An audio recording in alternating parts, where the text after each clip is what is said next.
C'est samedi! Yes! Oh yes, la fin de semaine! Tu m'as pris par surprise avec ça, Charles. Ben oui, absolument. Et moi, c'est Charles, en passant, de musculationprisemasse.com. Et lui, le petit nouveau, c'est Étienne. Tu es en train de le former. Donc, ça tombe bien qu'on fasse des jokes comme ça parce qu'on a un sondage cette semaine. Puis là, on est à la fin de la semaine, on commence à compiler les résultats. Ouais. Mais vous pourriez faire la différence. Si c'est serré, là, c'est votre vote. C'est serré, c'est votre vote. Donc, répondez à ça juste en bas ici. On aimerait ça vraiment savoir si vous aimez ça quand on fait des jokes et on tourne un petit peu alentour du pot ou si vous voulez vraiment des réponses à vos questions de musculation et des chroniques au gym. Rien d'autre, vraiment straight. Puis on répond aux questions là, le plus vite possible. Charles est capable d'être vraiment plate. Ah ouais. Si vous voulez ça, il va vous mettre ça là. Oh ouais. Oh ouais. OK. Cette semaine, il y avait le sondage. Ouais, cette semaine, on a un nouvel ensemble de 4 DVD qui vous montrent des techniques d'exécution, des répétitions pour prendre plus de masse. Puis là, Charles, il s'inquiétait, il n'était pas sûr qu'on est clair quand on vous en parle. Les techniques d'exécution, des répétitions, qu'est-ce que ça veut dire? Ça veut dire que si je te donne un programme avec 3 séries de 10, OK? Ben, tu vas faire tes 3 séries de 10. Pendant que tu fais ta série de 10, 1, 2, 3, 4, 5, 7, 9, 10, tu ne penses pas nécessairement à comment tu es en train de la faire. Je pense que la majorité des gars, quand on fait notre série, on compte nos répétitions.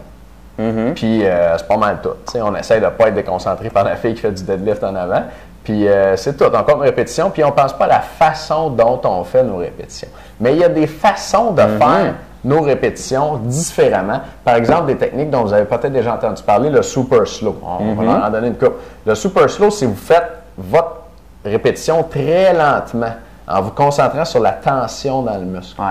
Et puis, donc, ça, c'est une façon de faire vos répétitions dans votre série qui vous donne un stimulus d'entraînement différent sur votre muscle. Puis, si vous étiez habitué de vous entraîner toujours de la même façon avant, la façon que tout le monde fait, bien, d'avoir ce nouveau stimulus-là, ça va vous aider à prendre la masse.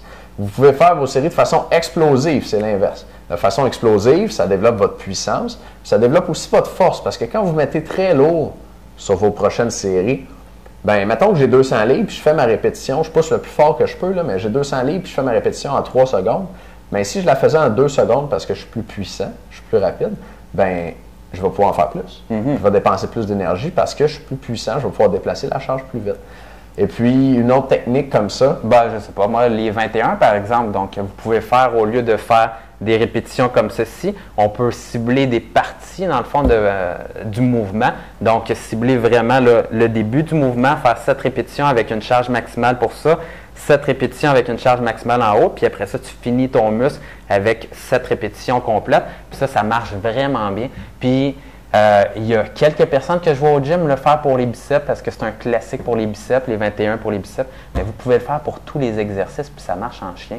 Donc, si vous voulez essayer ça, là, ça fonctionne vraiment bien. Puis, on a 21 techniques comme ça pour vous autres, puis ils fonctionnent vraiment fort toute la gamme. J'en ai une autre dont vous avez probablement jamais entendu parler. Quand on fait une série, à la fin de la phase excentrique, on store de l'énergie élastique dans le muscle. Et puis, pour revenir dans la phase concentrique, il y a cette énergie élastique-là qui nous aide à pousser la charge. Ouais.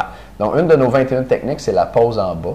Donc, à la fin de votre répétition, par exemple, au bench press, vous descendez le bench press. Puis là, vous maintenez la barre 5 secondes contre la poitrine ou dans le bas de votre mouvement avant de repousser. Si vous essayez ça, vous allez voir que c'est beaucoup plus dur de repousser la barre pendant la phase concentrique parce que vous avez laissé l'énergie élastique se dissiper. Donc, si c'est plus dur, vos muscles travaillent plus fort. Vos muscles travaillent plus fort, vous allez prendre plus de masse. Puis on en a plein d'autres des comme ça. Puis arrête, Étienne, on va toutes les donner. Toutes les donner. Il est au-dessus du vidéo. Cliquez sur la bannière avec les 21 techniques. Ça s'appelle Blackjack puisqu'il y a 21 techniques. Dernière journée aujourd'hui? Yes. Oh yes. OK, aujourd'hui. Une question on avait quand même une question à répondre. Carl de Drummondville, 37 ans. 6 ans d'expérience en musculation, membre avec nous. Donc, merci Carl. J'espère que ça va bien avec le programme ce mois-ci. Taille 5 et 11, 200 livres et 22% de pourcentage de gras. Donc, tu nous dis, salut les boys, ma question est, une prise de masse a-t-elle une durée définie ou peut-être relativement longue? Tu le restes, Étienne? Non, pas nécessaire. Ah, OK. Ben, c'est pas que c'est pas pertinent, Carl, mais c'est plus des infos personnelles pour les autres. Puis la question, c'est vraiment ça. Oh, j'ai mal à la gorge, je vais te laisser parler. Ah, OK, c'est bon. Donc, ça va dépendre de ton expérience en musculation. La période, dans le fond, si vraiment tu débutes en entraînement, tu peux toujours garder le même programme d'entraînement et t'entraîner avec ce programme-là, finalement, 2, 3, 4 mois, puis tu risques encore d'avoir une progression. plus tu progresses en entraînement, plus ton expérience est grande, plus tu dois changer ton programme d'entraînement régulièrement pour pouvoir continuer à choquer tes muscles et continuer à avoir une progression. Maintenant, toi, ta question, c'est de savoir exactement sur une phase de prise de masse musculaire, combien de temps qu'on garde ça. Mais la vérité là-dessus, c'est que qu'est-ce qu'on fait avec nos membres au programme du mois, c'est qu'on fait 3 semaines d'hypertrophie et on fait une dernière semaine à la fin où on fait une semaine de force. Et souvent, ça tombe une semaine ou une semaine et demie parce que le mois, ce n'est pas tout le temps 4 semaines pile. Donc, cette semaine-là de force qu'on fait à la toute fin du mois, on coupe beaucoup de nombre de séries pour faire en sorte que ça soit une semaine facile pour permettre de récupérer. Donc, c'est un bon match comme ça, puis même c'est un très bon match puisqu'on le recommande à nos membres sur le programme du mois. Donc, faire 3 semaines d'hypertrophie où vous mangez vraiment gros pour prendre de la masse musculaire, vous entraînez pour brûler vos muscles. Et à la dernière semaine, vous prenez ça plus cool, vous entraînez en force, vous poussez, dans le fond, des charges qui sont lourdes, mais beaucoup moins de séries pour ne pas trop vous épuiser. Ils vont recommencer en grande finalement le mois suivant. Et c'est comme ça à tous les mois avec des techniques d'entraînement que nous, on offre aux gens sur notre club du programme du mois, différentes à chacun des mois. Donc, maintenant, ça c'est possible, mais si toi, tu commences à t'entraîner puis tu veux juste prendre de la masse musculaire, tu peux toujours faire une phase un petit peu plus longue et pas faire ta phase de repos. Si vraiment, là, ça fait 2 ans que tu te reposes, tu peux faire un petit peu plus que 3 semaines, puis prendre une semaine de pause. Donc, ça pourrait aller, selon moi, jusqu'à à peu près 2 mois, 2 mois et demi, 3 mois maximum, parce que là, même si tu es débutant, tu vas accumuler de la fatigue, puis là, ça va vraiment valoir la peine. J'irais 12 semaines maximum là, avant de faire une phase de repos. Et là, à ce moment-là, ça va dépendre si tu as besoin de perdre du poids ou pas. Si tu es une personne qui n'est pas très gras, là, tu me dis ton pourcentage de gras. Là, 22 mais là, à ce moment-là, peut-être tu vas vouloir entrecouper tes phases de prise de masse de phases où tu vas vouloir perdre du poids. Et c'est ce qu'on fait avec nos membres sur le club du programme du mois. À la dernière semaine, on leur recommande à ce moment-là, durant leur semaine de repos, de couper les calories et là, de perdre le petit gras en surplus qu'ils ont accumulé durant les 3 semaines pour prendre de la masse musculaire, de perdre ça pendant une semaine, puis là, de recommencer le mois suivant. Peut-être, moi, je parlerai un peu d'alimentation. Ben, vas-y. Vas-y, good. Fait que Charles, tu as bien couvert l'entraînement. Merci, Étienne.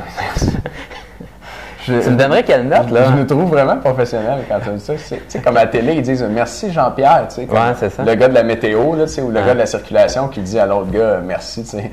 Ces gars-là, ils se voient tous les jours, tu sais. C'est ça. Fait que merci Charles. OK. Puis fait que pour l'entraînement, c'est clair. Il faut varier son programme d'entraînement à intervalles réguliers. Ça dépend de notre expérience en musculation, comme disait Charles. Mais dans une phase de prise de masse, il n'y a pas juste l'entraînement qui est important, il y a l'alimentation aussi. Puis, Charles le disait, on va alterner des cycles de prise de masse avec des cycles de perte de poids. Puis, la façon de faire ça, c'est sûr qu'on change d'entraînement un peu, mais ce qui est le plus important, c'est l'apport énergétique. Donc, l'alimentation. L'apport énergétique, c'est simplement la quantité d'énergie qu'il y a dans les aliments qu'on consomme. Parce qu'en tant qu'être humain, on tire notre énergie des aliments. Right? Mais les plantes, elles tirent leur énergie de soleil. Du soleil, right? Bonne réponse. J'ai pas besoin de donner un Big Mac à ma plante pour qu'elle grossisse. Mais si je m'écharde dans un pot de terre au soleil puis je donne de l'eau, ça ira pas bien son affaire. Fait que nous, ça nous prend des aliments, on va chercher des calories dans les aliments. Et donc, dans une phase de prise de masse, on va manger beaucoup pour faire rentrer beaucoup de calories. Tandis que dans une phase de perte de poids, on va manger moins pour faire rentrer moins de calories et aller chercher la balance dans nos réserves de calories qui sont le gras. C'est ça, dans notre tissu adipeux, dans le gras. Donc, on perd du gras parce qu'on va chercher les calories qui manquent dans nos réserves. L'affaire, si tu fais une phase de prise de masse qui est vraiment longue, Carl, puis là, j'ai comme un petit peu... c'était une longue introduction pour te dire ça, mais... Quand même. Je sais que ça va débloquer ça s'en vient, là, c'est le punch. Puis là, on le dit pas, right? On est en train de faire des jokes au lieu de dire le punch. Fait que l'affaire, si tu fais une phase de prise de masse qui est vraiment longue, Carl, c'est que ton corps, à force de manger beaucoup comme ça puis d'avoir beaucoup de calories, il va s'adapter. Puis ça varie pas mal d'une personne à l'autre. Ce qui va se passer, c'est qu'il va brûler plus de cette énergie-là sous forme de chaleur. Ça s'appelle la thermogénèse, c'est le terme technique. Puis on a remarqué que chez les gens, dans une situation de surplus énergétique, il y a des gens qui s'adaptent facilement à ça, qui vont produire ce qui s'appelle des uncoupling proteins. Puis ça fait un petit bout que je n'ai pas révisé ça, ouais. Mais l'idée, c'est que dans la membrane de la mitochondrie, qui est un peu l'organe qui produit l'énergie dans vos organes, par exemple dans les muscles, dans le foie, ailleurs, vous avez des mitochondries. C'est ça qui permet de produire l'énergie avec l'oxygène à partir des aliments comme le gras ou les sucres ou autre chose. Et puis dans cette membrane-là, on a des NAD puis des NADPH qui sont comme du cash dans le fond. Okay. Du cash qui permet de faire de l'énergie avec. Ouais. Puis quand on utilise ça puis on le passe dans un système qui s'appelle la chaîne de transport des électrons, on fait de l'ATP qui est de l'énergie. On produit de l'énergie pour notre corps avec les NAD puis NADPH. Vous n'êtes pas obligé de retenir ça, mais l'idée, c'est qu'il faut que ça passe dans la chaîne de transport des électrons. Puis les uncoupling proteins, ce qu'ils font, c'est qu'ils prennent ces intermédiaires-là, NAD, puis ils les font sortir direct sans les faire passer dans la chaîne. Fait que dans le fond, ils vont prendre ce potentiel d'énergie-là, puis au lieu de le convertir en énergie, ils vont le sortir direct, et puis ça produit de la chaleur. Okay. Et puis, c'est comme ça qu'on gaspille de l'énergie, dans le fond, si on mange trop. Fait que ce qui se passe, si tu fais une longue phase de prise de masse, c'est que tu te mets à avoir plus de uncoupling protein, puis tu gaspilles ton énergie, tu la brûles carrément. C'est comme si tu te faisais cuire quelque chose au four avec la porte ouverte, tu sais. Ouais. Fait que ton corps, il dit, on va faire sortir de la chaleur, il faut la gaspiller pas mal. Donc, c'était la longue question aujourd'hui, hein? Ben, on est samedi. C'était la longue réponse. Ça tombe bien. Ah, ça tombe bien. Ça tombe bien. Fait que si tu as une phase de prise de masse très longue comme ça, ben, à un moment donné, tu fais cuire ta bouffe, la porte ouverte dans le four, puis là, tu as beau manger, mais ça donne plus rien parce que tu gaspilles toute ton énergie, tu n'es plus en train de faire de muscle avec, ton corps s'est adapté, il s'est dit, là, OK, tu me fais manger trop, je vais brûler ça, non merci. Fait que ce qu'il faut que tu fasses, c'est que tu fasses des cycles de perte de poids. Ouais. Ou au moins des cycles où tu diminues ton apport énergétique pour faire disparaître toutes ces nouvelles uncoupling proteins-là qui te font gaspiller ton énergie. Puis toi, tu ne veux pas le gaspiller, tu veux faire du muscle avec. Donc, en inversant la situation, en enlevant ces uncoupling proteins-là, ben, quand tu reviens à ton cycle de prise de masse, là, ton corps, il a de l'énergie supplémentaire, il n'est pas en train de la gaspiller, puis il va être obligé de faire de quoi avec, puis il va faire, entre autres, du muscle. Oui, mais moi, je dirais en conclusion, finalement, le meilleur système qu'on a trouvé, c'est celui qu'on offre à nos personnes sur le club du programme du mois. Donc, 3 semaines d'hypertrophie, une semaine en force où vous mangez moins. Et à ce moment-là, ça va vraiment faire la job pour rebalancer votre système. Moi, ça ne vous laisse pas le temps de vous mettre à avoir plus d'uncoupling protein puis de brûler cette énergie-là. La durée maximale, à mon avis, d'une phase de prise de masse avec un surplus énergétique constant, c'est 3 mois. Ouais. 3 mois. Bon. Ben, Carl, j'espère qu'on a bien répondu à ta question. Répondez donc à notre sondage. Cette semaine, on va savoir si vous aimez ça quand on fait des jokes. Mettons quand Charles... On a dit combien aujourd'hui, là? À 2, 3, on était sérieux cette quand semaine, même. On est assez sérieux. Ouais, on était la assez semaine sérieux passée, c'était le bordel. C'est clair. C'était la semaine où on travaillait de nuit, hein? Exactement. Je m'en souviens, je suis cerné. En novembre, c'est difficile aussi parce que il fait noir plus tôt, tout le kit. Là. Charles, il a de la misère. Il prend des chinacées en novembre pour son humeur. Tu sais, ça lui fait du bien. Fait que dites-le nous si vous voulez plus qu'on fasse des jokes de même dans le sondage en dessous de vidéo. Et puis, manquez pas aussi la vidéo sur les 21 techniques avancées pour détruire vos muscles et les forcer à grossir, des techniques d'exécution, des répétitions. Vous cliquez sur la bannière au-dessus de la vidéo. C'est votre dernière chance aujourd'hui. Merci beaucoup. Salut tout le monde. Bonne fin de semaine.